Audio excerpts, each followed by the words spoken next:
فرمایا کیوں مارا تو نے اس کو؟ گردن جھک گئی. فرمایا تو گورنر کا بیٹا تھا اس لیے مارا ہے؟ اس غریب آدمی کے بچے کو کہا درے پکڑ اور گورنر کے بیٹے کو اس کے سامنے مار, اور اتنے مار کے اسے سمجھ آئے. جب اس کو درے لگ رہے تھے تو لوگ دیکھ رہے تھے. تھوڑی دیر گزری تو حضرت سیدنا عمر فاروق رضی اللہ تعالیٰ عنہ نے فرمایا گورنر مصر کو بھی سزا دو, اس کے کپڑے اتروا کے اسے ٹاٹ کا لباس پہناؤ. لوگ کہنے لگے حضور گورنر صاحب کی کیا غلطی؟ سنو اور یاد رکھنا. حضرت فاروق اعظم کہنے لگے اس بچے کے دل میں بات ڈالی کس نے کہ تو گورنر کا بیٹا ہے؟ کس نے بات ڈالی کہ تو چودھری کا بیٹا اور باقی کمی ہوتے ہیں؟ کس نے سکھایا اسے؟ وہ طاقتیں بھی ہم کچلیں گے جو سکھاتی ہیں کہ فلانا بڑا ہے فلانا چھوٹا ہے. فرمایا نا, جب کوئی رسول اللہ کا کلمہ پڑھ لیتے ہیں وہ برابر ہو جایا کرتے ہیں. اس کو کس نے سکھایا؟ کس نے سکھایا اس کو؟ گورنر کو بھی. اور پھر حضرت عمر نے تاریخی جملہ کہا حضرت عمر بن عاص کی طرف دیکھ کے, فرمایا جب اللہ نے ان لوگوں کو آزاد پیدا کیا تم نے کیوں غلام بنا لیا؟ جب رب نے آزاد پیدا کیا تم نے کیوں غلام بنایا ہے؟ عزیزو یاد رکھو جب انصاف کا بول بالا ہوتا ہے پھر کوئی آدمی ڈرتا ہے. یہاں انصاف نہیں ملتا. اور میں آپ خود ایک بات یاد آ گئی, حضرت عمر کا زمانہ تھا تو غسان کے بادشاہ نے کلمہ پڑھ لیا. جو لوگ غریب کہلاتے ہیں نا وہ ذرا میری بات پہ زیادہ توجہ کریں. غریبوں کو سنانے لگا ہوں, غریب ذرا توجہ کریں. غسان کے بادشاہ نے اسلام قبول کر لیا اور اسلام قبول کرتے ہی وہ آئے حج کرنے. حج کے بعد فارغ ہوئے تو ایک نفلی طواف کر رہا تھا غسان کا بادشاہ شاہ غسان. حج تو خانہ کعبہ میں بھی وی آئی پی پروٹوکول ملتا ہے, آج تو مسجد نبی میں بھی وی آئی پی پروٹوکول ہوتا ہے, یہاں آ کے بھی یہاں بھی اور دیکھتے صحیح تو کھڑا کہاں ہے. یہاں بھی پولیس والوں نے بازو پکڑے. سوچو تو صحیح یہ حال کر دیا تم نے مذہب کا. طواف کعبہ ہو رہا ہے اور غسان کے بادشاہ نے جبہ پہنا ہوا ہے باریک اور لمبا. وہ طواف کعبہ کر رہا تھا تو ایک غریب آدمی کا پیر اس کے جبے پہ آ گیا. جب پیر آیا تو اس نے پلٹ کے غریب کے منہ پہ تھپڑ مارا. جب تھپڑ مارا تو اس غریب نے سیدنا فاروق اعظم کی عدالت میں مقدمہ کر دیا, کہا بادشاہ نے تھپڑ مارا ہے. حضرت عمر فاروق رضی اللہ تعالیٰ عنہ نے بادشاہ کو بلایا. فرمایا تو نے اس غریب کو مارا ہے؟ کہا جناب اس نے پیر رکھا تھا. تو فرمایا پیر رکھا تھا تو کیا ہو گیا؟ تو نے کیوں لمبا جبہ پہنا تھا؟ تجھے سمٹ کے چلنا چاہیے تھا. کہا میرے لیے حکم کیا ہے؟ حضرت عمر کہنے لگے یہاں اسے رات میں راضی کر لے ورنہ صبح اسی جگہ اسی کونے میں خانہ کعبہ کے سائے میں وہ غریب تیرے منہ پہ تھپڑ مارے گا اور تجھے تھپڑ کھانا پڑے گا. غریبوں سنو سنو, ساری رات وہ غسان کا بادشاہ غریب کی منت کرتا رہا تو راضی ہو جا. غریبوں تم سے شکوہ ہے, تم 2-4 لاکھ پہ راضی ہو جاتے ہو. غریبوں تم سے شکوہ ہے, تم انصاف ہونے نہیں دیتے. غریبوں تم تھوڑی تھوڑی بات پہ مطمئن ہو جاتے ہو.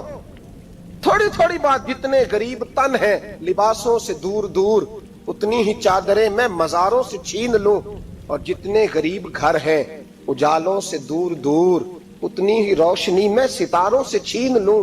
اتنی تو ہمتیں ہو میری کم سے کم بلند کہ شاہوں کے تاج فخر اشاروں سے چھین لوں. تمہاری زیادتی ہے, تم نے ظلم پروان چڑھایا ہے. جب تم چودھری کے کہنے پر ایم این اے کے کہنے پہ راضی ہو جاتے ہو تم انصاف ہونے نہیں دیتے. ڈٹنا سیکھو, کھڑے ہونا سیکھو. جب اسے کہا نا راضی ہو جا تو وہ غریب کہنے لگا میں راضی ہو جاؤں اور کل تو کسی اور کو بھی تھپڑ مارے. فرمایا جتنی تیرے پاس دولت ہے لا کے قدموں میں رکھ. ہم دولتوں کی پرواہ اس لیے نہیں کرتے کہ ہم نے محمد عربی کا چہرہ دیکھا ہوا ہے. اب میری نگاہوں میں جچتا نہیں کوئی, اس لیے کہ جیسے میرے محبوب ہیں ویسا نہیں. تم اثر لینا چھوڑ دو, تم اثر بڑا لیتے ہو. ہاں تمہارے اوپر چیزیں اثر انداز ہوتی ہیں اس لیے انصاف نہیں ہوتا. ڈٹنا سیکھو, کھڑے ہونا سیکھو. جو بھائی ڈٹ جاتا ہے نا وہ بڑے کمال کر جایا کرتا ہے. ساری رات مناتا رہا. حضرت عمر سے کہنے لگا وہ نہیں مانتا. تو جناب عمر کہنے لگے پھر تیاری کر لیں, ہم بادشاہ نہیں دیکھیں گے, دولت نہیں دیکھیں گے, ہم رسول اللہ کا دین دیکھیں گے, ہم نبی پاک کا نظام دیکھیں گے. وہ بادشاہ رات کو دوڑ گیا, بھاگ گیا, جا کے عیسائی ہو گیا. لوگوں نے کہا اتنا قیمتی آدمی عمر نے ضائع کر دیا. فرمایا چپ کرو, میں نے کوئی چیز ضائع نہیں کی, میں نے تو اپنے رسول کا دین بچا لیا ہے, کوئی شے ضائع نہیں ہوئی. عدل جب تک میں پھر کہوں گا, اس عدل کے نقصان میں ہر آدمی برابر کا شریک ہے. ہم عدل ہونے نہیں دیتے, ہم عدل قائم نہیں کرتے, ہمارا تقاضا ہی نہیں کہ عدل ہو, ہم اپنے آپ کو عدل کے لیے پیش ہی نہیں کرتے, مزاج ہی نہیں. حضرت علی المرتضیٰ ایک جری انسان تھے, اور وہ علی تھے جن پر انسانیت رشک کرتی, اور مولا علی وہ ہستی تھے کہ میرے مصطفیٰ کریم صلی اللہ تعالی علیہ وسلم نے فرمایا اس کے دیدار کو تو فرشتے بھی آیا کرتے ہیں, نا بڑا آدمی. اور پھر امیر المومنین خلیفۃ المسلمین حضرت علی, خود مولا علی نے حضرت قاضی شریح کو قاضی بنایا, چیف جسٹس بنایا, اپنے ہاتھوں سے تعیناتی کی. حضرت مولا علی رضی اللہ تعالیٰ عنہ کی زرہ گم ہو گئی, کافی دیر گزر گئی تو ایک یہودی کے پاس وہ زرہ آپ کو نظر آئی. حضرت علی نے ڈائریکٹ اس سے چھین نہیں لی, حالانکہ امیر المومنین تھے. ہمارے ہاں ڈنڈا بھی بڑا چلتا ہے نا, جو طاقتور ہوتا ہے وہ تو تھانے جاتا ہی نہیں, اس کو ضرورت نہیں, اس نے تو بندے رکھے ہوئے ہیں, اس کو تو پتہ ہے کام کیسے لینا ہے. لیکن حضرت علی نے آئینی رستہ اختیار کیا, قانونی رستہ.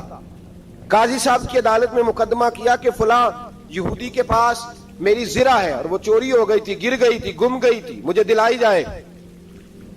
قاضی صاحب نے بلا لیا یہودی کو, امیر المومنین بھی کٹہرے میں.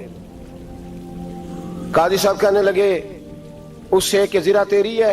اس نے کہا جی میرے پاس ہے تو میری ہے. قاضی صاحب کہنے لگے حضرت علی سے گواہ آپ کو دینے پڑیں گے کیونکہ مقدمہ آپ نے کیا ہے, اگرچہ وہ امیر المومنین ہے. توجہ ہے بھائیوں کی, سمجھ آ رہی ہے باتوں کی؟ گواہ امیر المومنین آپ نے دینے ہیں کیونکہ مقدمہ آپ نے دائر کیا. تو حضرت علی کہنے لگے میرا بیٹا حسن گواہی دے گا کہ میری ہے, اور میرا غلام کمبر گواہی دے گا.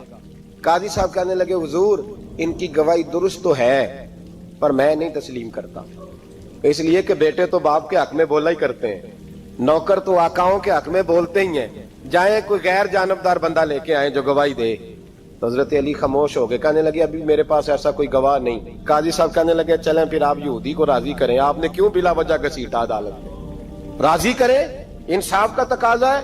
تو حضرت علی قریب گئے, کہنے لگے بھیا ناراض نہ ہونا, زرہ تو میری ہے, ناراض نہ ہونا, میں نے غلط مقدمہ نہیں کیا.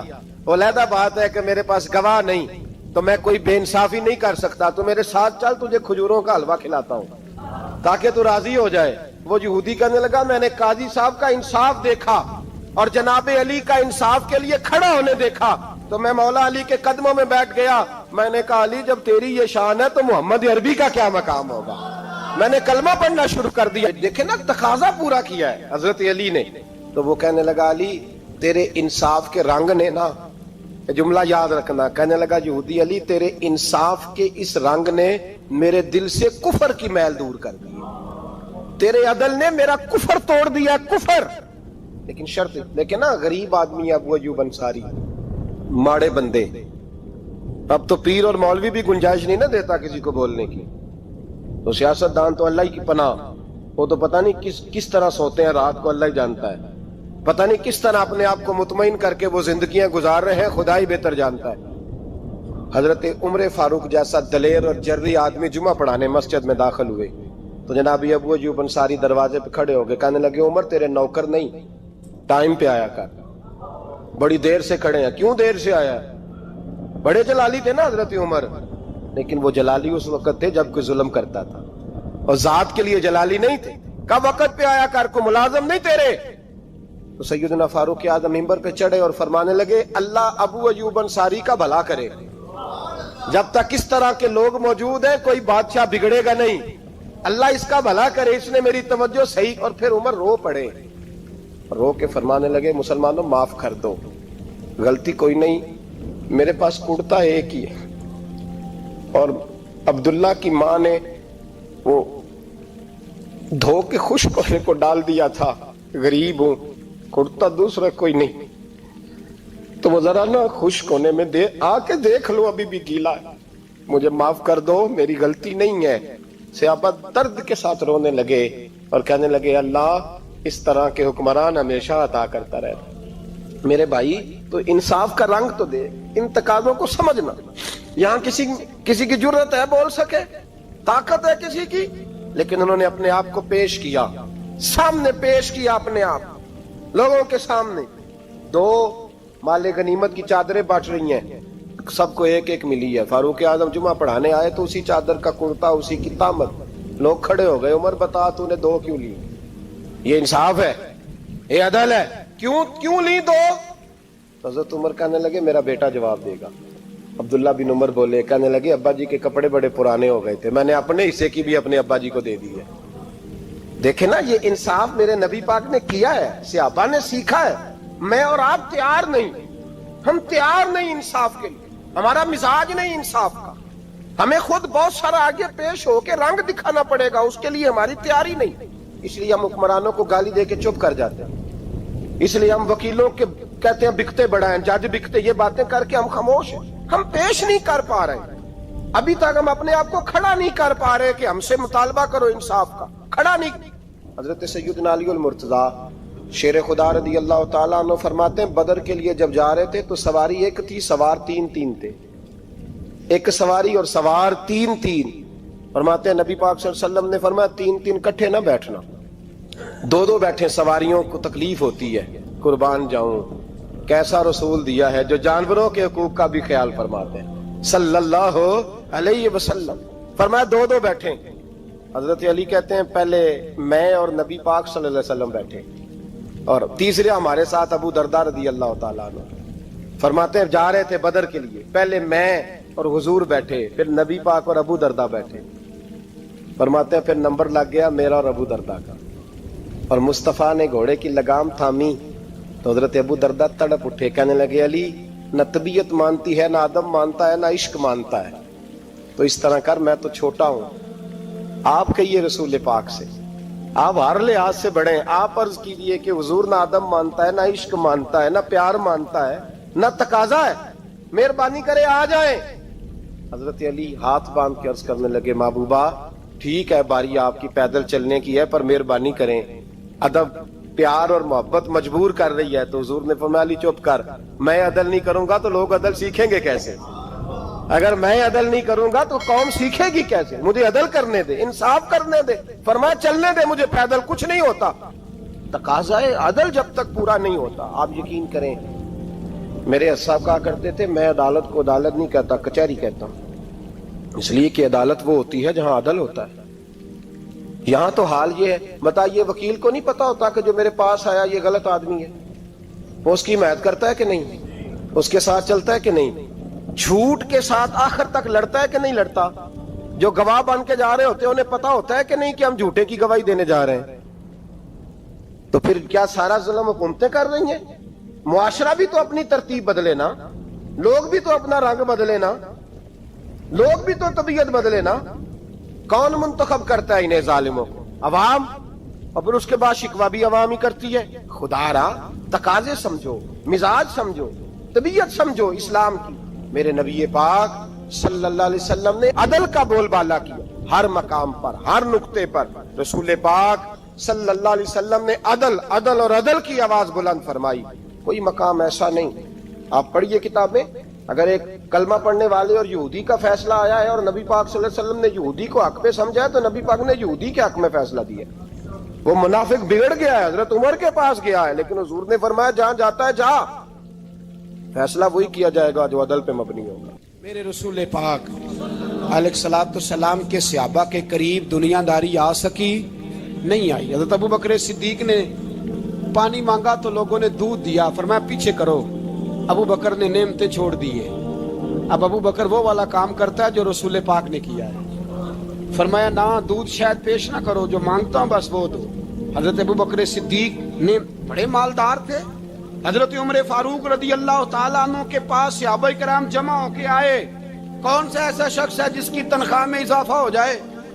تو لوگ کہتے ہیں نہیں نہیں مجھے نہیں چاہیے. پر ہم نے وہ لوگ دیکھے ہیں. حاجی صادق صاحب کو مسجد والوں نے کہا 1000 روپیہ تنخواہ بڑھانی ہے، تو حاجی صاحب کہنے لگے میرا بڑا سونا گزارا ہوتا ہے، مینوں نہیں بڑے نے. حضرت سیدنا عمر فاروق رضی اللہ عنہ صحابہ اکٹھے ہو کے گئے.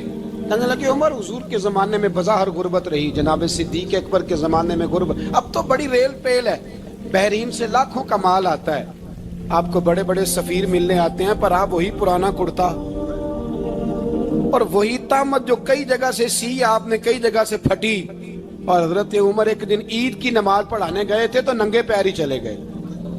لوگوں نے کہا جوتا، فرمایا ٹوٹ گیا تھا یار، پہننے کے قابل نہیں تھا. فرمایا ننگے پیر آ گئے ہو، لوگ کیا کہیں گے؟ فرمایا چھوڑو، عمر کے پاؤں ننگے ہیں لیکن عمر کے کردار میں تو کوئی شک نہیں نا، پیر ہی ننگے ہیں نا، کیا ہوا؟ چھوڑو اس بات کو. کوئی پیار نہیں دنیا داری سے، دولت سے، کوئی چکر ہی نہیں. حضرت سیدنا عمر فاروق رضی اللہ تعالیٰ عنہ کو صحابہ نے اکٹھے ہو کے کہا، یہ ہے امت کے بیدار ہونے کے طریقے جو عرض کر رہا ہوں. کہا جناب آپ اب بڑا مال غنیمت ہے اور جس طرح ہر صحابی کا حصہ ہے آپ کا بھی حصہ ہے، تو ایک نیا کرتا ہی ڈال لیں آپ خرید کے. اب جب مشورہ ہو گیا صحابہ میں تو کہنے لگے عمر سے بات کون کرے گا؟ نیا کرتا پہننے کی عمر سے بات کس کو برا لگتا ہے جی؟ نیا کرتا کون بات کرے گا؟ حضرت سیدنا علی المرتضیٰ کا انتخاب ہوا. کہنے لگے مولا علی کی بڑی عزت کرتے ہیں، ان سے بڑا پیار کرتے ہیں، ان سے بات کرتے. تو حضرت علی کو بلایا گیا، عرض کی حضور مہربانی فرمائیں. حضرت عمر سے کہے نئے کرتے کے لیے. آپ فرمانے لگے عمر میری بڑی قدر کرتا ہے، بڑی بات سنتا ہے، پر یہ والا کام نہیں میں عمر سے کہہ سکتا، یہ کسی اور سے کہو. تو کہنے لگے آپ رہنمائی کر دیں، کس کو کہیں؟ تو جناب علی المرتضیٰ فرمانے لگے اگر حضرت عائشہ صدیقہ سے کہو گے تو عمر فوراً مان جائے گا، وہ مومنوں کی ماں ہیں. صحابہ حضرت عائشہ کے پاس، اماں جی عمر کو بلائیں، ان کو کہیں بڑے بڑے سفیر آئے ہوتے ہیں وہی پرانے کپڑے پہن کے بیٹھ جاتے ہیں. اللہ اکبر. حضرت عائشہ نے پیغام بھیجا، فرمایا عمر کو بلاؤ. عمر فاروق دوڑے ہوئے آئے، پردے کے پیچھے حضرت عائشہ کے پاس گھٹنوں کے بل. اماں جی دیر تو نہیں کر آیا میں آنے میں؟ حکم ہو. حضور کے گھر سے پیغام آیا، بڑے بڑے سفیروں کو چھوڑ کے بھاگے. حضرت عائشہ صدیقہ کہنے لگی عمر دیکھو جائز پیسے ہوں تو اسلام اچھے لباس سے منع نہیں کرتا، اب بڑا بڑا مال آیا ہے، اب تیرا بھی حصہ ہے، تو صحابہ کرام کی خواہش ہے کہ نیا کرتا پہن لو. بڑے بڑے سفیر آتے ہیں، حرج بھی کوئی نہیں، جائز بھی ہے، کوئی منع نہیں. حضرت عمر نے گردن جھکا، جی اماں جی، جی اماں جی، جی اماں جی.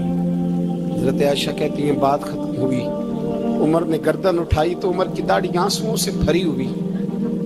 کہتی ہے مجھے کہنے لگے اماں جی میں تو صرف مسجد میں دیکھا کرتا تھا، آپ تو مصطفیٰ کو دن رات دیکھتی تھی، جس طرح کے کرتے آمنہ کے لال نے پہنے ہیں مجھے بھی پہنا دو، میں تیار ہوں، میں پہن لوں گا، میں تیار ہوں، پر جس طرح کے میرے نبی نے پہنے. حضرت عائشہ کہتی ہے میں پھوٹ کے روئی، میرا پلو آنسوؤں سے بھر گیا. فرماتی ہیں میں عمر کی بات سنتی گئی تو میرا پلو آنسوؤں سے. میں نے کہا عمر تو جا، تو ٹھیک ہے. فرماتی ہے عمر فاروق سلام کر کے اٹھے، امیر المومنین چلے گئے. اس کونے میں صحابہ چھپے ہوئے تھے، وہ آئے. کہا اماں جی کیا بات ہوئی؟ تو میں پھر رو پڑی. میں نے کہا کیا بتاؤں، تمہیں پرانے کرتے نظر آتے ہیں، اسے محمد عربی کے جلوے نظر آتے ہیں، اسے رسول اللہ کا رنگ نظر آتا ہے، اسے وہ غلامی نظر آتی ہے. عمر کو دنیا سے پیار. اللہم صلی علی سیدنا و مولانا محمد. اللہم صلی علی سیدنا و مولانا محمد. اللہ کے شیر ہے در کرار پر درود، اللہ کے شیر ہے در کرار پر درود، اللہ کے شیر ہے در کرار پر درود. حضرت حسن حسین کے کردار پر درود. اللہم صلی علی سیدنا و مولانا محمد وعلی سیدنا علی و سیدنا وسيدتنا فاطمة وسيدتنا زينب وسيدنا حسن وسيدنا حسين وعلى آله وصحبه وبارك وسلم زینب کی بارگاہ میں